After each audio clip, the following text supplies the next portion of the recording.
Hello, everyone. I see that folks are attending.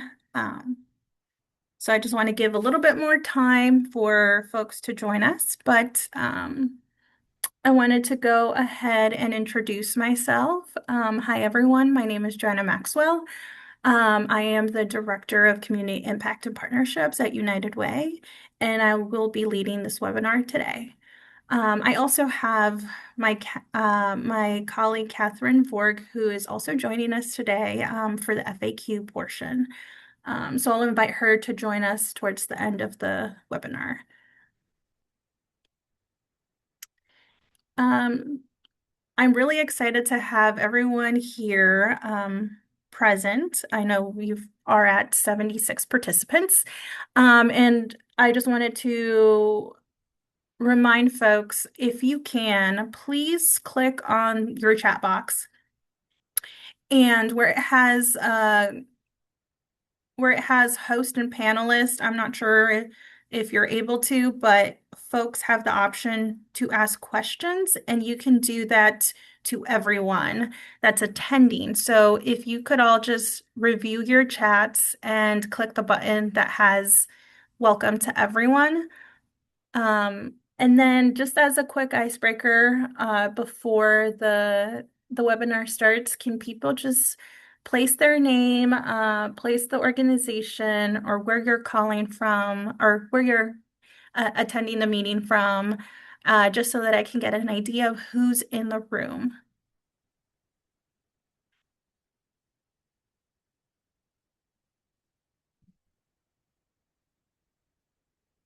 Great. I see everyone introducing themselves, and I see everyone who is sending the message to all the participants. So thank you so much for doing that.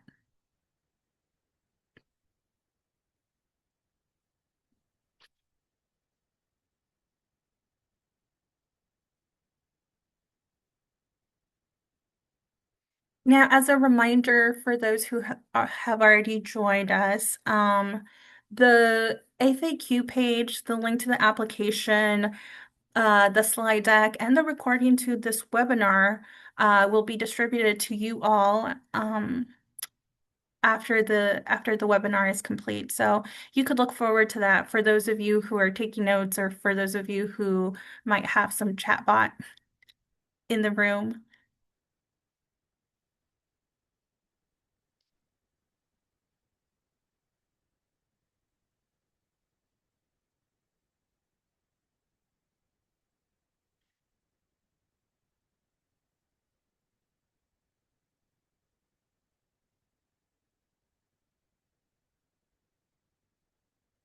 All right.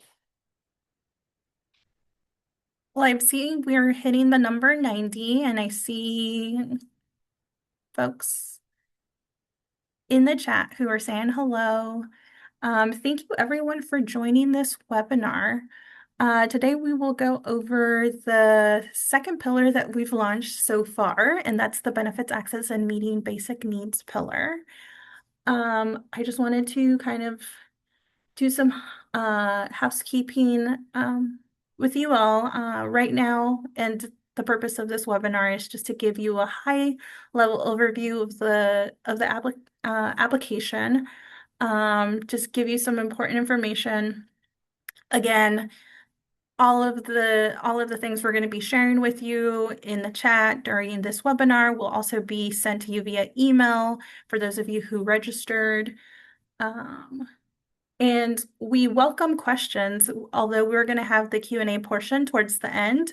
And so Catherine will be keeping track of the questions that as they are placed in the chat. However, we had a number of questions already submitted when you registered, so we're going to try to go through those questions before we add additional questions from the webinar chat. All right. So I'm going to go ahead and start my screen or share my screen.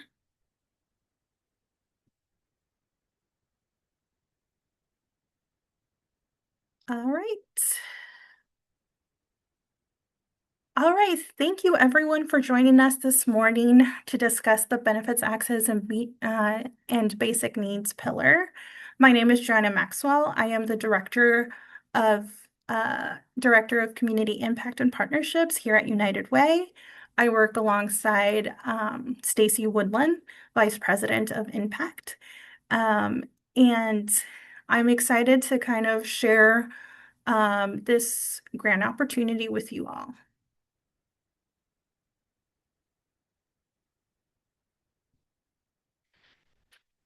So just a high level overview about United Way and our goal.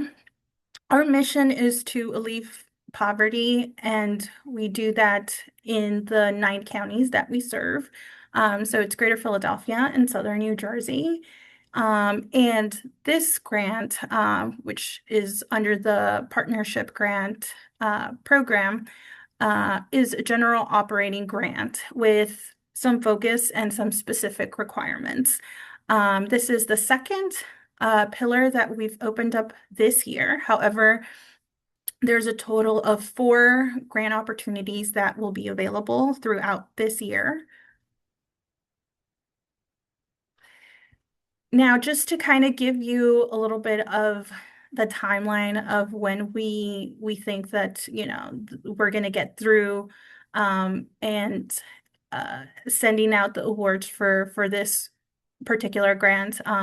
We opened up the RFP back in March.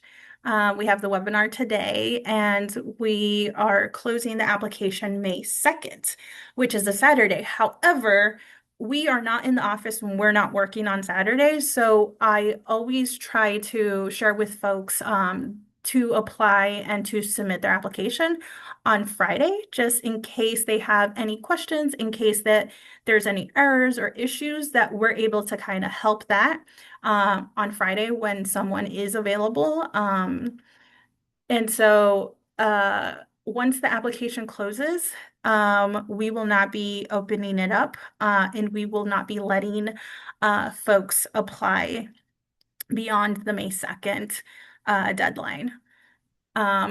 And what would happen then is that we would have reviews. Reviews will take place May through June, and we hope to respond to folks the month of June, and we hope to send responses of those who've been selected for the grant by July 1st. So that would be the contracts going out that day. And this pillar would be funded June 1st, 2026 through June 30th, 2023. Now, requirements. All of these requirements are basically requirements that are directly on the RFP.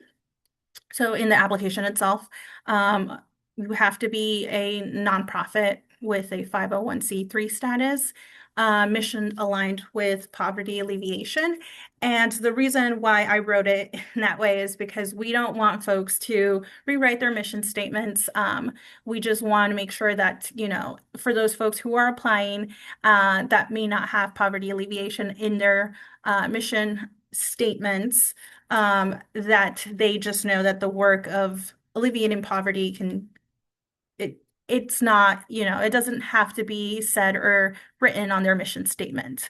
Now, as I mentioned before, in order to qualify for this grant, you have to be located within the 9 counties that we serve. So have like a physical location at in any of these 9 counties, because that's where this United Way serves.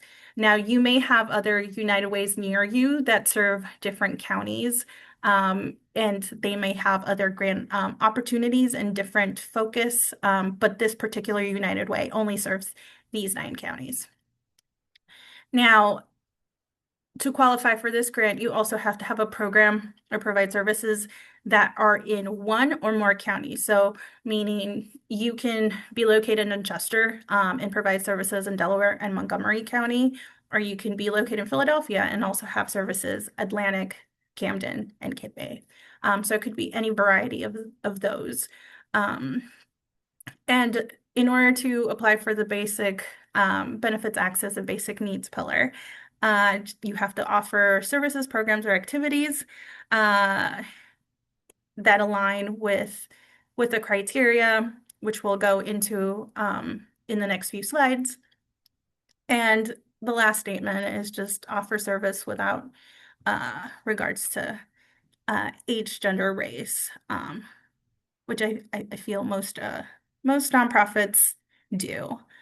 All right. So decision making. What we're prioritizing for this particular pillar is we want long-term support services to apply. And what that means is that support services are programs where you have clients who are coming to you for wraparound services or for organizations that provide uh, wrap it around services, but home visiting. So these would be like supports that where a particular individual or family would come into your organization, or you would go into their home multiple times in order to enroll them into programs or have follow-ups with them in order to enroll them into a program, an initiative, or some sort of service. And the way we score the applications is we have internal and external evaluators or reviewers. They score each section 1 to 5. And for those of you who have already started the application process, you have seen that we have sections in the application where where we're asking folks to answer questions. For external evaluators,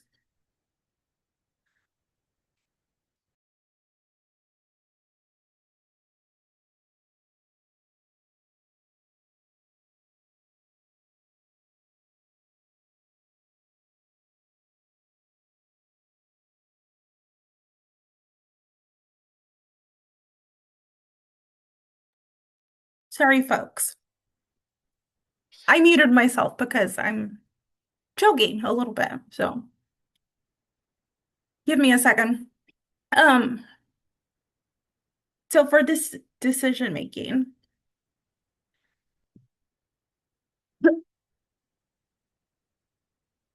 we have external and internal reviewers who are doing the application process.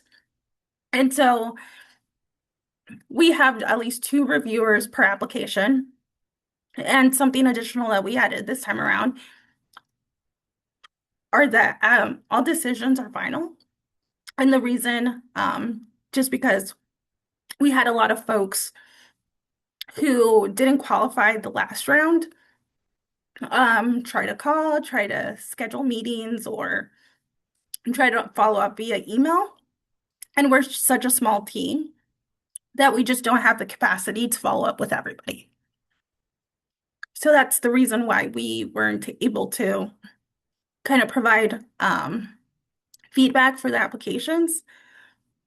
But with all that said, I hope you understand that we just can't take additional meetings after applications close up because we usually launch the third pillar, the fourth pillar, right after an application closes. And thank you for those folks who understand that I'm a little sick and my voice is going in and out.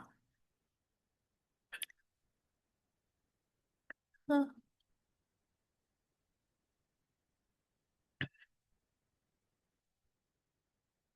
right. So grant requirements.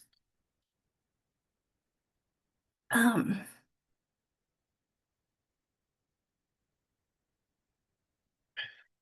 so for those who are selected and are awarded the grant, here are a few things that I wanted to discuss. One, that the background, um, some of the things that we're just going to ask is for you to include some of the UW logo and promoting materials that are related to this funding source. Um, submit your deliverables, which is normally in the form of reports and additional documentation. And this could be like impact reports from your organization.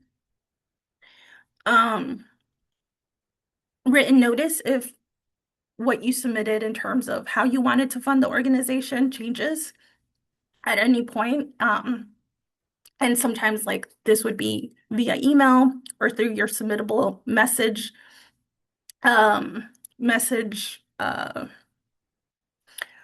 ability. And I think before we had attend to over UW, GPS, and J events. That is not going to be the case this time. So that was a requirement that we had last PGP grant. That's not going to be the requirement this time around. We're also going to highly encourage those who are selected to also update your organization's profile on our 211 system. And there would be a communication for that and a follow-up. So when it comes to benefits access, and these are kind of the questions that most people have, or what are we looking for? And I want to just be very brief when I say, just because we've listed a few things that we're willing to fund, this is not like this is not a comprehensive list of everything that we want to fund. What we want is folks to apply, and we want folks who, might provide some of these services and additional services. So if your organization that does one of these things or does some version of them, please apply. Not a comprehensive list. However, we do want to provide a little bit more guidance in terms of the population that we would like to reach. And so what I have placed on here are definitions for what's an Alice household, and a benefits cliff, which is which I'm hoping for long-term support services that you're also able to reach these populations, and in order to kind of provide a stronger application, to share a little bit if you're reaching these populations, if you're planning to reach out to these populations, or if this grant would help you reach um, the populations listed if you're not currently doing so.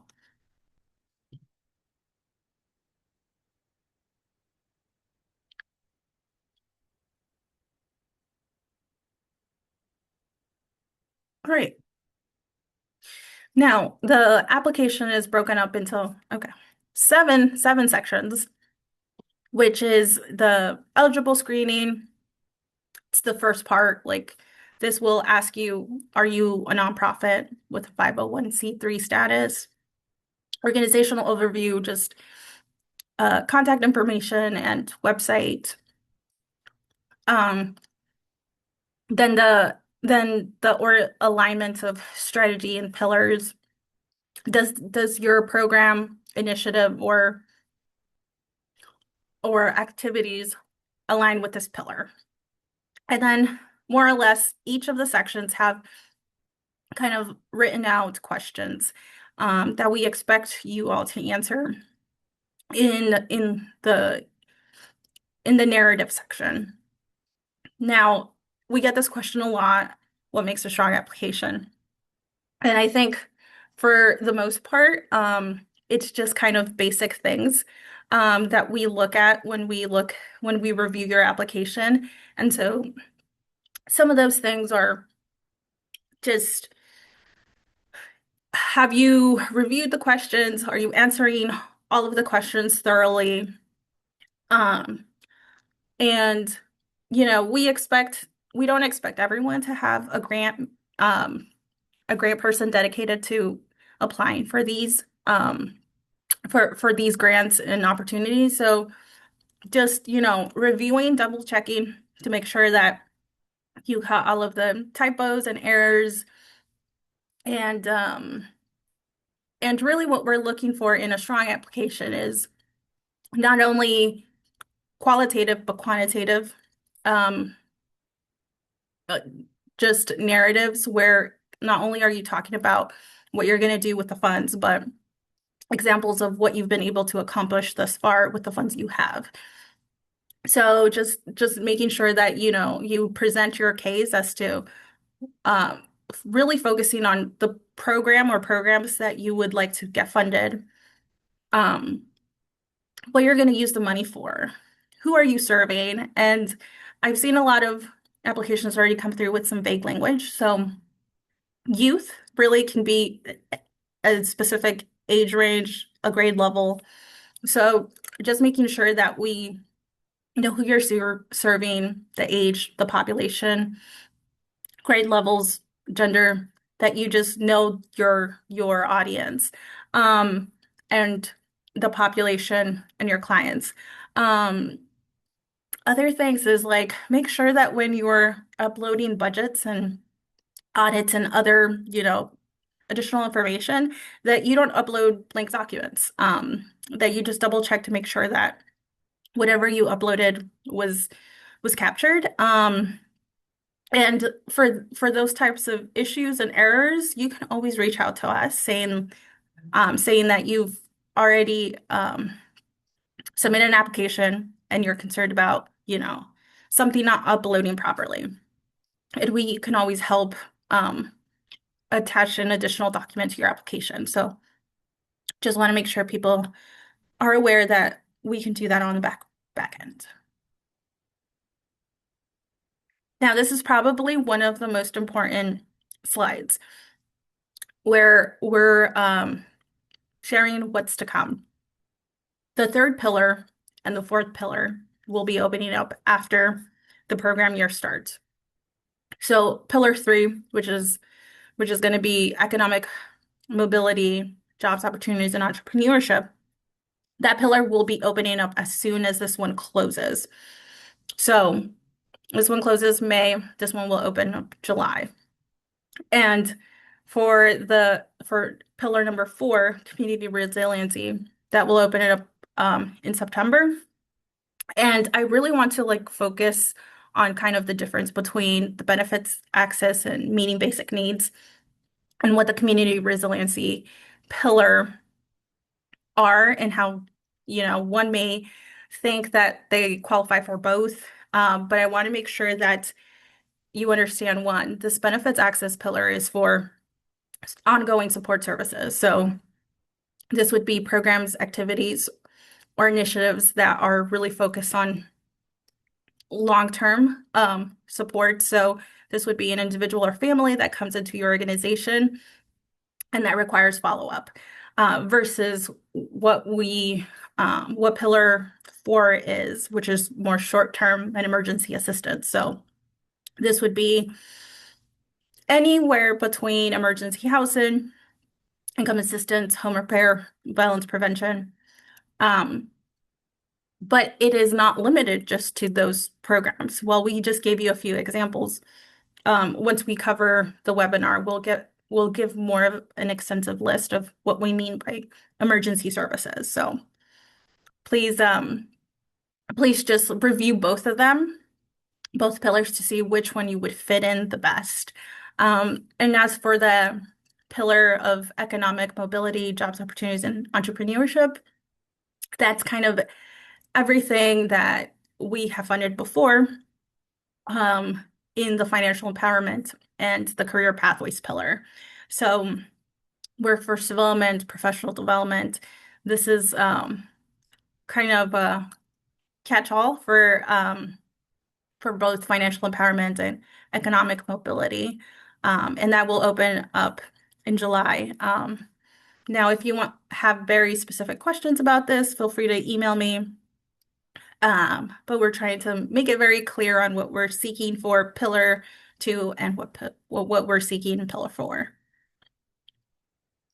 All right.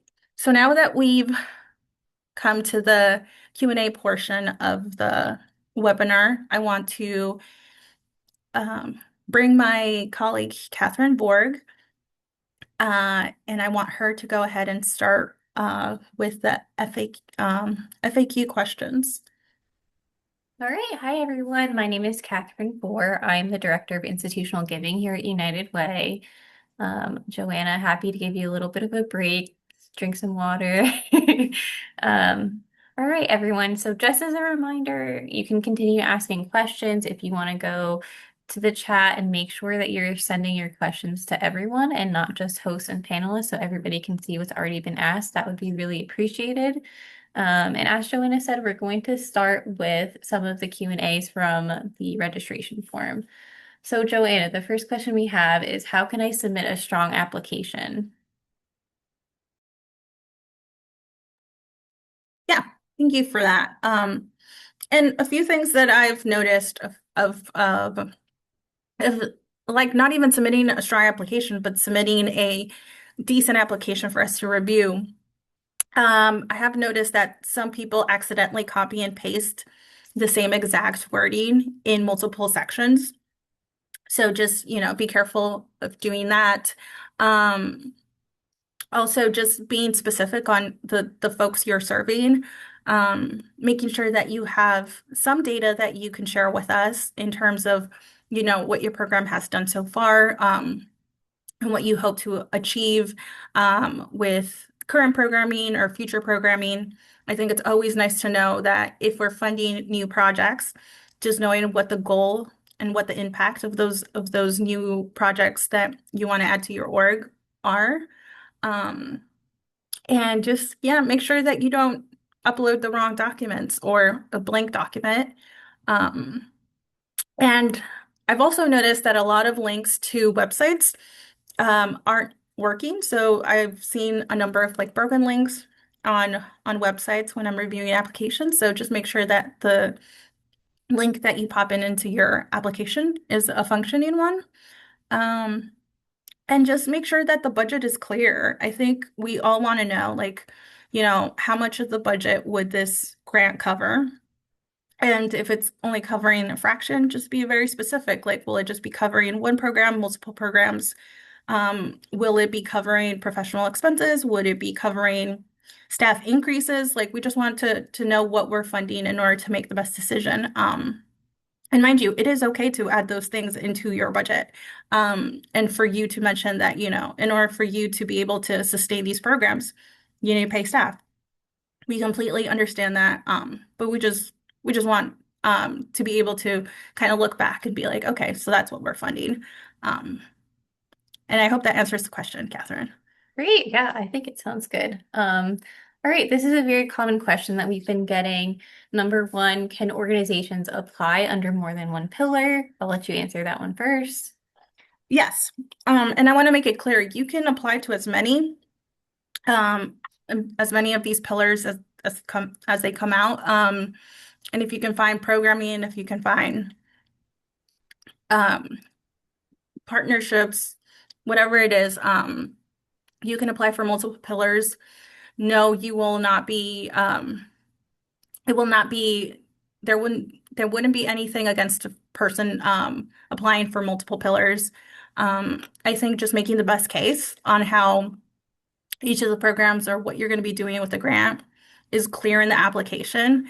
Um, and making sure that, if you are applying for multiple pillars, I would say just, be transparent about it. You can add that to your application and say like, hey, I applied for this pillar and applied for another pillar because I think both programs or the same program, is eligible and it qualifies. And I would just say it just really all depends on you making the best case on, how they fit on the different pillars. Great. And then there's the follow-up question, which you kind of already touched on, but if we apply to another pillar, will this affect our funding eligibility if we also apply to this pillar? No, it will not. There's no there's nothing on our end that will look bad or wrong or will prevent you from accessing multiple grants. Great. All right. Next question is, can you provide some more information on funding preferences? How do you decide which organizations will be funded? Yeah. Honestly, it's the strongest applications that are submitted who will be receiving funding. So Like I said, we have multiple um, reviewers who will be deciding, whether you have a strong application. Um, Based on both of the scorings, we will average out the number. And those that have the highest scores will be reviewed first as to see if they align with the work we were wanting to fund. And then from there, we will start looking at, those folks who are in a regional footprint. And I think even when we're taking a look at all the applications, we're going to really be reviewing on whether you qualify for this pillar and whether you are located within our service footprint, because oftentimes you can be a nonprofit and, check all of the boxes on the required list, but then you may not be physically located in one of the 9 counties. And so that would disqualify you. And for those folks who are initially disqualified from the application, you will be sent a communication, and you will also be shared on why you didn't qualify for this pillar. So I will say that that's the only exception to the rule of us not getting feedback is if you just don't qualify for this grant application at all, we would inform you and we will tell you why you don't qualify. Great. All right. Next question is, let's see, we already touched on some of these, so they'll be included in the FAQ. And in the interest of time, I will just say the questions that have not been addressed yet. How many grants are we awarding in total? And are you able to provide the breakdown of funding availability for each pillar? I will answer this question by saying no. We have not dedicated a specific amount of applications that we're looking to fund.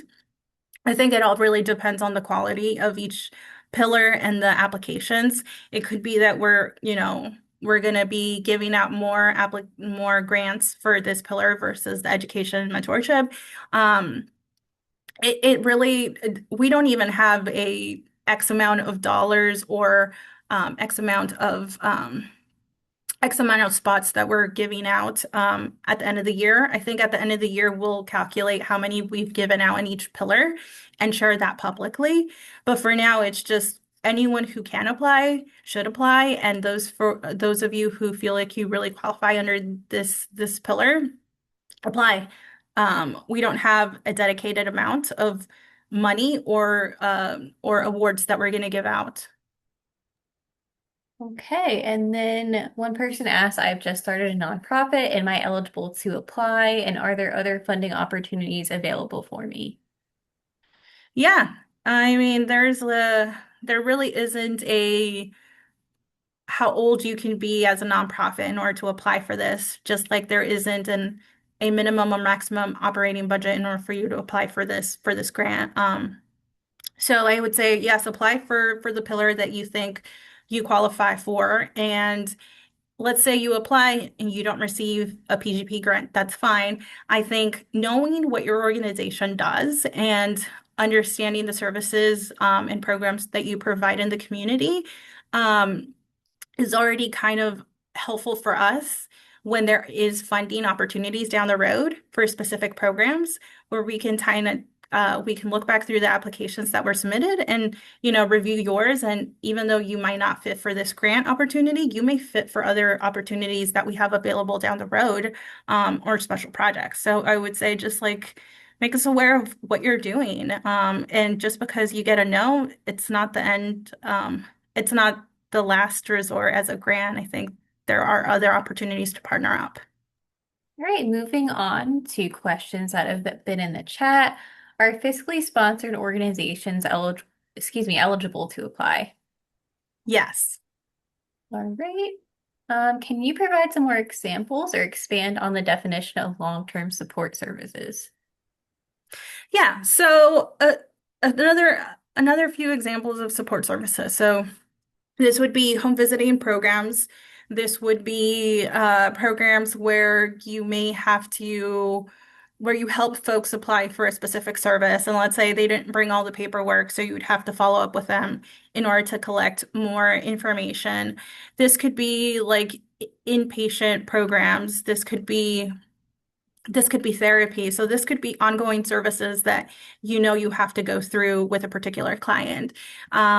this could be programming that you have for, young children who are, you know, school aged and, they have multiple years of being in programs. Same thing with families, like families that need ongoing services, um, that will require just additional effort and additional time from your staff. So it really can be anything. I just need to hear your particular um, program and how it works and how it operates, and making that case through your application will make it clear if you qualify for it or not. But I think that those of you who are serving folks in home visiting and other programs that require follow-up, like therapy, um, understand like the work that goes into serving one person and the time it takes versus, having a short-term service where it's just immediate needs that are met but aren't going to really change um, the long-term sustainability of a client or a family.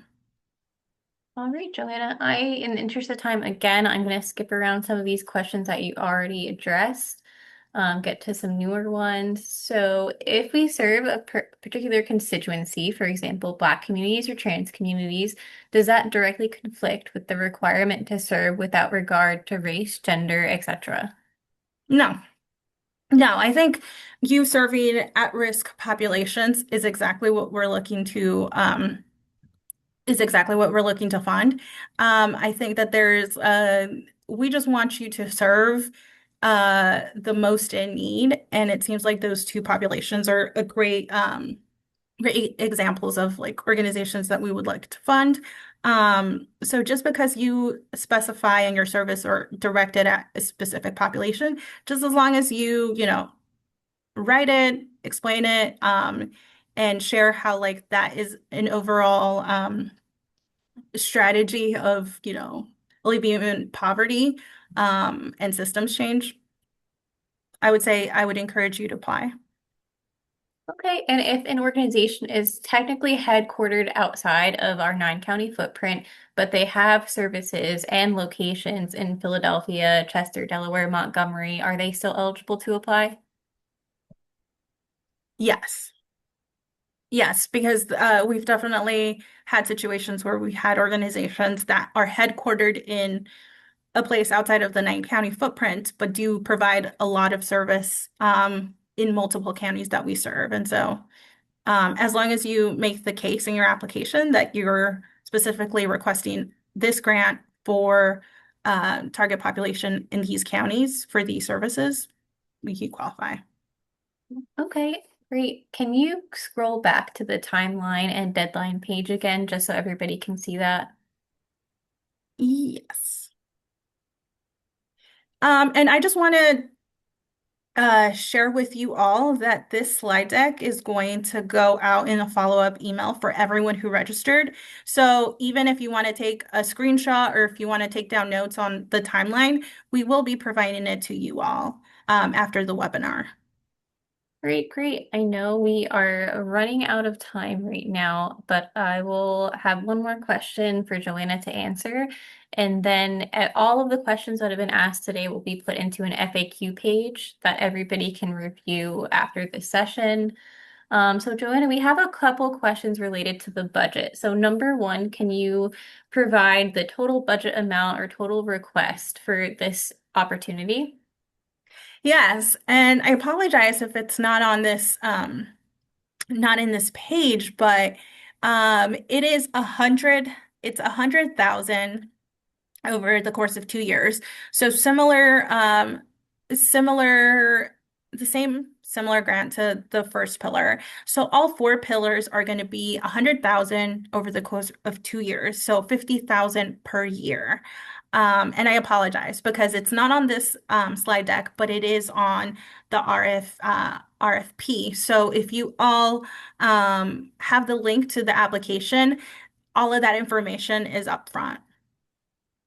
Great. And then can you talk a little bit about what you would like the budget to look like in an application? Even if it's a general operating grant, how detailed would you like people to be? Um, so I guess that depends because we don't have a standard here you add your numbers to this like template of a budget. What we'd just like to see is what the revenue is, a breakdown of, government funding, grants, individual givings, or any way that you make your revenue. And then just a breakdown of your expenses. And I think for the most part, people are really good about, submitting just an annual budget that has that information. But oftentimes I see people just kind of breaking it down, but breaking it down with acronyms. And so it's hard for us as people who review the application to really understand what the budget looks like when we see a bunch of acronyms and we don't see the actual label or name of the like general buckets of revenue. So I would just say like just be mindful of that. When someone doesn't know your organization and is new to it, just make sure that like we're able to understand what the budget is. Great. And I think that was the gist of it. We are asking for some more clarification on question 4. So this is related to funding eligibility. I think our FAQ needs to be updated because I think there was just a typo because if they apply for more than one pillar, it does not affect funding eligibility, correct? Okay, No, there was just apologies, everyone. There was just a little typo there. We'll go ahead and fix it, but you can apply to as many pillars as you would like, and it does not affect funding eligibility. yeah. All right, well, Well, I will turn it back to Joanna. Thank you, everyone, for your time. yeah, thank you, Catherine, for the FAQ portion, and thank you everybody who is able to attend. If there are any additional questions that we didn't answer because we weren't going to answer individual organization questions, feel free to send them via email or give me a call. I think that oftentimes people just are a little nervous and want to make sure that this is the right pillar to apply. And we would be happy to, answer yes or no question, whether you qualify. So thank you all again for spending your lunchtime with us. Have a great day.